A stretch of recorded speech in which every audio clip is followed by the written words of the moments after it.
Hi, I'm Nelson DeMille, the author of The Gatehouse, which is a sequel to one of my earlier novels, The Gold Coast.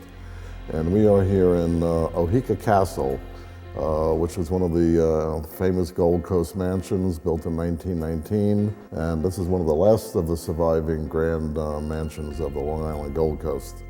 How these mansions play into my book is that my book is set in contemporary times, but there are sort of flashbacks to the Jazz Age, the Gilded Age, and the Roaring '20s, the 1930s, the Depression, World War II.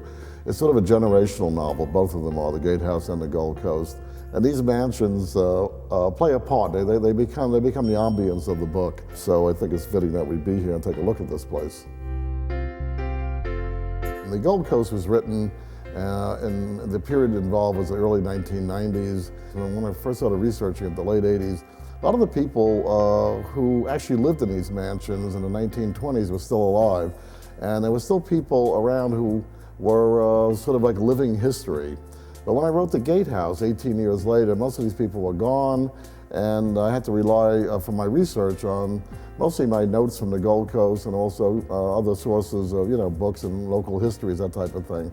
And The Gatehouse is set in June of 2002, the post 9/11 world. And there was such an incredible change between 1990 when the Gold Coast came out and the Gatehouse in 2002. And that 18-year period was probably as momentous to America in some ways as the period through the 1920s to the 1930s and through the Depression and World War II. So, Long Island being very old, very settled, 1630s by the Dutch, has seen a lot of history. And I try to work some of that history, even the Dutch history, into the book itself. And this sequel does bring us up to almost contemporary times, the post 9/11 world of June 2002.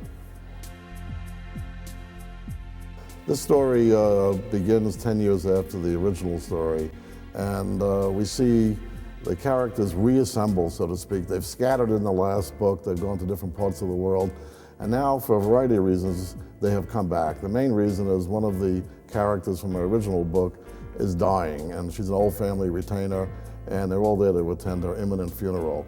But this is how we assemble the cast of characters again, and they pick up their lives and they pick up the story where it ended 10 years before. Ultimately, I think this is a book about the American dream, but very different viewpoints on the American dream. Old families with lots of money who are in decline, mafia who are also in decline in many ways, and new people coming into this area to kind of grab a piece of history and of a way of life that really has vanished 20 or 30 years ago.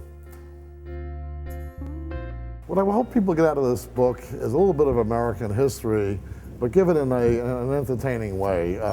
Generational novels teach us and instruct us at the same time they entertain us. And I think that's what this book is about. It's about not only who we are, but where we're going. There is a peek into the future in this book, as most good generational novels have. We know that these people's lives are not going to end with the book, and they're going to go on. And I think a lot of my readers, I know they did this on the Gold Coast, imagined a future. They imagined the characters, where they went, what happened to them afterward. So there may indeed be another sequel to The Gatehouse.